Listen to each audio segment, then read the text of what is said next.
भगवान के ऊपर भरोसा करके आप जैसे प्लेन में बसे हुए हो, शहरों में बसे हुए हो, ऐसे बहुत से लोग भगवान पे भरोसा करके पहाड़ों में आ गए हैं और यहाँ की दुर्गम जिंदगी जी रहे हैं, इस आशा में कि भगवान है ना, तो भगवान को ज़्यादा भार अपने लोग क्यों दें।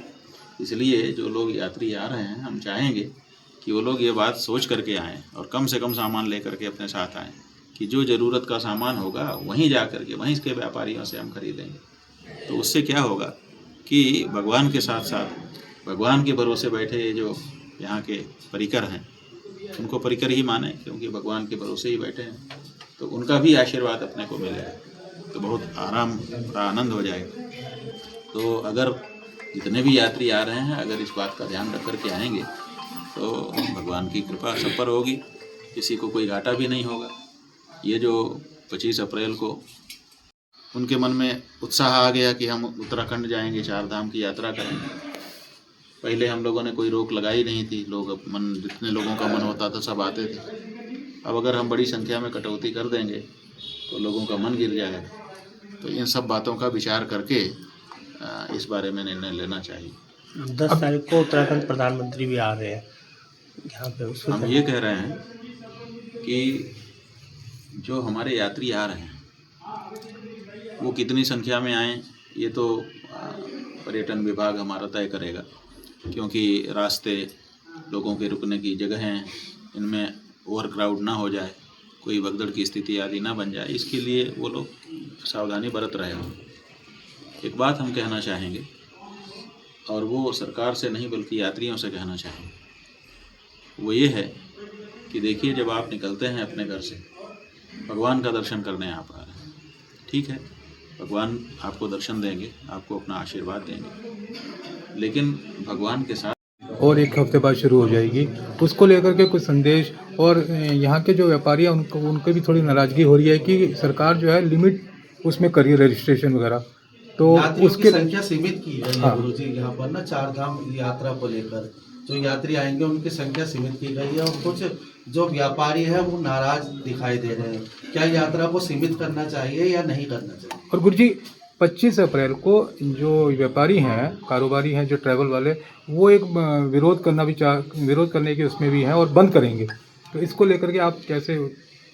देखिए, हमारी जानकारी में ये विषय नहीं है कि संख्या सीमित करने का निर्णय लिया गया है, और ये संख्या कितनी हो सकती थी और कितना कम कर रहे हैं, इसी से प्रभाव पड़ेगा। जो कुछ विपरीत या सकारात्मक प्रभाव पड़ना होगा, वो संख्या कितनी घटती है उस पर पड़ेगा। तो हमारी जानकारी में चूँकि ये विषय नहीं है, इसलिए अंतिम रूप से तो हम कुछ नहीं कह सकते हैं, लेकिन व्यवस्था की दृष्टि से ज़रूर सरकार कर रही होगी। हमको व्यवस्था को सही रखना है, साथ ही साथ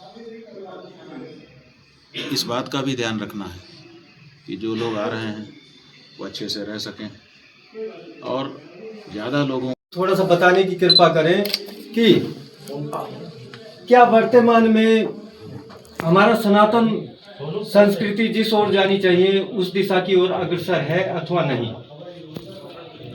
ऐसा है कि आपने माघ मेले के अंदर हुई जो घटना है उसके परिप्रेक्ष्य में पूछा है, तो आपको हम बताना चाहेंगे। आप खुद कह रहे हैं कि हम लोग बहुत आहत हुए थे। जो कार्य मुगलों के समय में नहीं हुआ, वो कार्य जब वहाँ पर होता हुआ दिखाई दिया, तो इसी से आप अनुमान लगा सकते हैं कि हमारी दिशा किस ओर जा रही है। अब हम सनातन धर्म के जो प्रतीक हैं उनके अपमान से आहत नहीं हो रहे हैं, बल्कि अपमान करने की दिशा में बढ़ रहे हैं। जो हिंदुओं की चोटी है, वो चोटी क्या है? जैसे मंदिर के ऊपर ध्वजा फहराती है, ऐसे ही हर हिंदू चलता फिरता मंदिर है, उसकी चोटी उसकी ध्वजा है। तो आपने तो सनातन धर्म की ध्वजा को ही अपमानित कर दिया। इतना ही नहीं, बाकी बहुत सारे दूसरे भी प्रतीक वहाँ पर रौंदे गए, तो ये बहुत दुखद था। फिलहाल उस बारे में हम लोगों ने अपनी आवाज़ उठा करके रखी हुई है। आज नहीं तो कल जिम्मेदार लोगों को जवाब देना होगा। सुरक्षा की हमारी मुहिम को निरंतर जारी रखा हुआ है, बिल्कुल भी एक दिन की भी छुट्टी उसमें नहीं की है। कार्यक्रम निरंतर चल रहे हैं। अभी हमारी उत्तर प्रदेश में 3 मई से 23 जुलाई तक की 81 दिन की एक विष्टि यात्रा होने जा रही है। उसमें हम और लोगों को जागरूक करेंगे। जहाँ तक बंगाल का प्रश्न है, हमने उत्तर प्रदेश और बंगाल के आंकड़े निकाल करके देखे। चौंकाने वाले आंकड़े थे।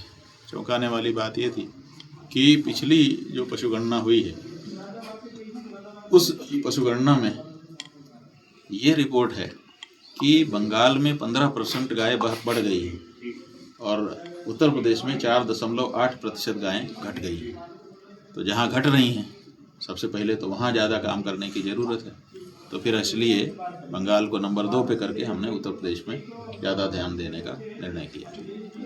और प्रदर्शन करेंगे तो उनके पास कोई जवाब तो है नहीं कि हम ज़्यादा से ज़्यादा संख्या बुला लें। मान लो करोड़ों लोगों को बुला लें तो करोड़ों लोग कैसे चलेंगे, कैसे रहेंगे।